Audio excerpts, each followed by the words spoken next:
In the year 2009, my father passed away.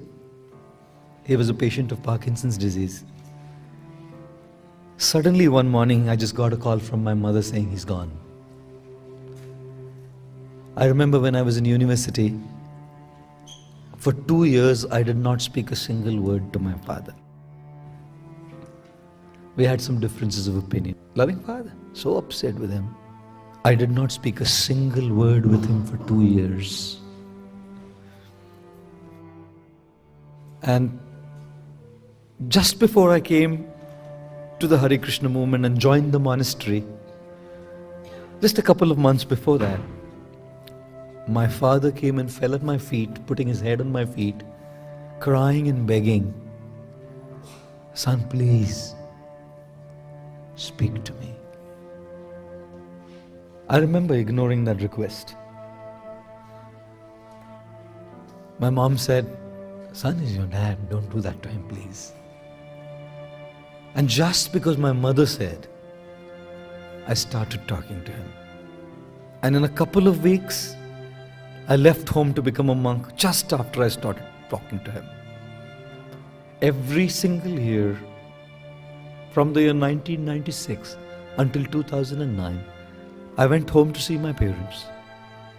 And I wanted to say, "Sorry, Dad, I shouldn't have done this to you." And whenever I went home, there's this 3-lettered word called ego that told me, "You were right, why do you have to say sorry?" I remember that word ego. I just couldn't say it. That morning, when I received a call from my mom, when my father had left, even in the year 2009, just before coming here to England, I'd gone to see my dad thinking I'll say sorry. I didn't. And he had really turned very much appreciative of the work that I did, was asking for the recordings of my talks and all of that stuff. And I got back from England, and in just a month's time, I received this phone call. He was gone. I went for the funeral. I remember putting my head at my dad's feet for the one final time, dropping a few unseen tears who nobody would ever know until I told the story to you. And with those tears saying, "Dad, I'm sorry. I shouldn't have done this to you. I shouldn't have done this to you." You never know how long people are with us. And you cannot take a chance to mess up with the most amazing experiences of love just because something happened. Ladies and gentlemen, forgiveness is the foundation of a meaningful, deep, true relationship. To let go if somebody has hurt us, and to say a sorry if we have hurt somebody, and letting things go is what makes relationships profound, meaningful, and deep. Which is why I say, when you say a sorry, it doesn't mean that you are wrong. It just means that you value the person and the relationship more than being right. You have to choose. What do you want? Being right or love? And if you want love, sometimes you have to say sorry, even if you are right. Lack of forgiveness comes at a tremendous price. If you harbor a resentment, it will create emotional conflicts, it will create inner imbalance, it will even result in health issues, disruption of the digestion, skin problems, and so on and so forth. So forgiveness is a gift that we bestow upon ourselves. There were 2 inmates in a Nazi concentration camp. They met many years later. The first asked his friend, "Have you forgiven the Nazis for what they did to us?" The friend said, "Yes, I have let it go and moved on in my life." The first said, "I have not forgiven them as yet, and I continue to boil with resentment within myself." The second friend said, "In that case, they still have you in jail. Somebody did bad to us and moved ahead. We are keeping the resentment and continuing to suffer from it."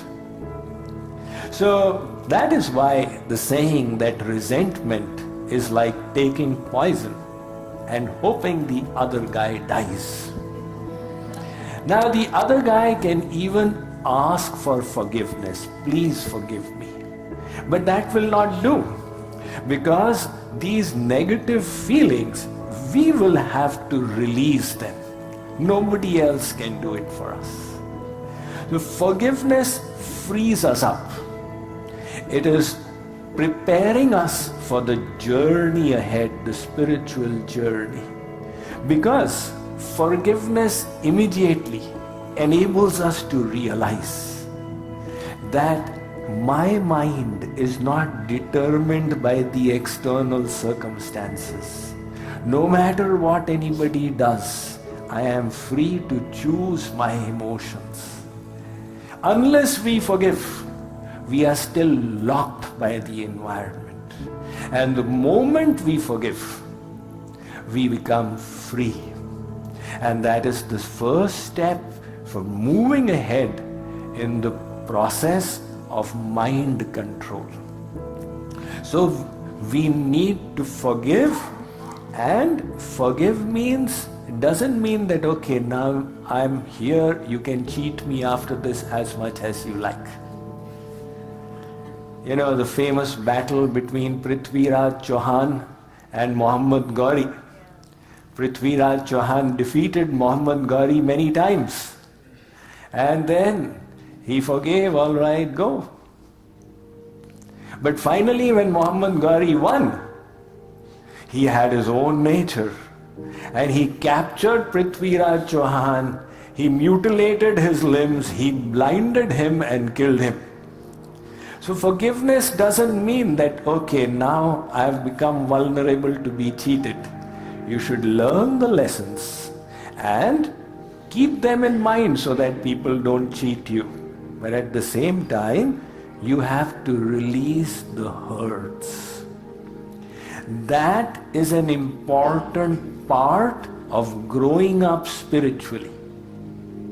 Actually, that is the most powerful way to grow up spiritually. Sage Tulsidas says, you know what is the most powerful means of cleansing the heart?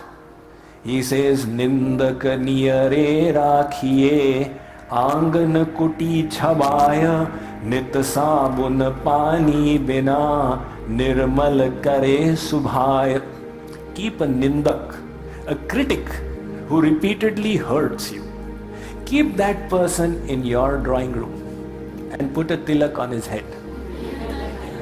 In other words, offer all respect. Yes, please, I am all ears. Tell me what you have in criticizing me. And let that person give vent. As you keep tolerating the hurts, your heart will be cleansed nit sabun pani bina, without soap and without water. So you have to learn to keep forgiving. There are those who don't forgive even God. Why did God do this to me? And they start seething with hatred towards God. But God is interested in purifying our heart. So He will arrange for hurts. He will deliberately arrange in this path of love. You are loving Him and He is hurting you. Why? Because that is the test of true love. If in love there is no hurt to overcome, there is no love. The test of love is sarvatha dhvansa rahitam satyapi dhvansa karane yadbhava bandhanam yuno sa prema parikirtita, where there is a reason for love to get decimated. Our divine beloved, he is behaving adversely with us, and yet we are continuing to love. That is true love. So to reach the perfection means to reach that point. Somebody said love means eternal forgiveness. You have to come to the point where you are eternally forgiving. Not eternally getting cheated, but eternally forgiving. What does that mean? That means you don't harbor hurts within. Somebody said, I will not allow anybody to demean my soul. What does that mean? If they hurt me and I have a grudge, I am demeaning my own soul. I will not allow anybody to demean my soul. So let us keep working on our spirituality. Let us move on until we can reach that platform where forgiving becomes a second nature, because it is unproductive to keep resentments. So why keep a thought that is going to hurt us? We should come to the point where forgiving becomes a natural process, and then we will be free. Thank you.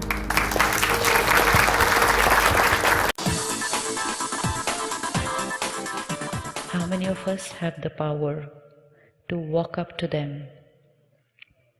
To walk up to those who downright ignore us? To walk up to those who can walk through us when we say a good morning to them tomorrow?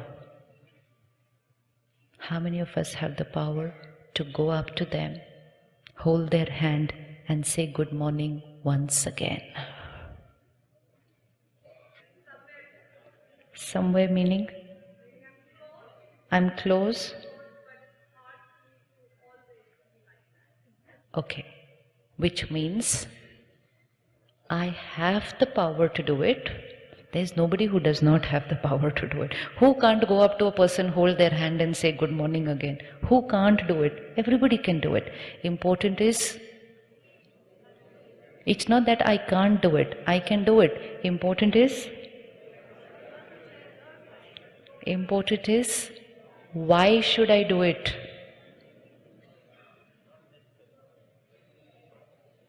There's only one word which will stop me from doing it, and that's my ego. Ego which says, why do you need to go and talk to them when they are not interested in talking to you? You move away, there are 1,000 people on the other side. Why do you want to go and talk to this person? Ego will say this to me, and now I have to answer that ego. What should I say? Why should I say? क्या बोलेंगे? हाँ जी? Very good. I am bending because I want to be flexible, I want to be happy, I want to be healthy, I want to vibrate at a higher frequency. It's nothing to do with her. It's actually nothing to do with her. We are always grateful to the wonderful people we have in our life. Spirituality teaches me, be grateful to her for not being nice to you today. Be grateful to her, thank her, innately thank her for not being nice to me today. अगर आप ऐसा करते ना, तो हम झुकते ना. अगर हम झुकते ना, तो हमारा अहंकार घटता ना. आपका कितना कितना शुक्रिया. शुक्रिया कि नहीं शुक्रिया? Had you not come and been this way to me, I would have not bent. Had I not bent, I would have not used my inner power of humility. And had I not done that, my ego was only going to go on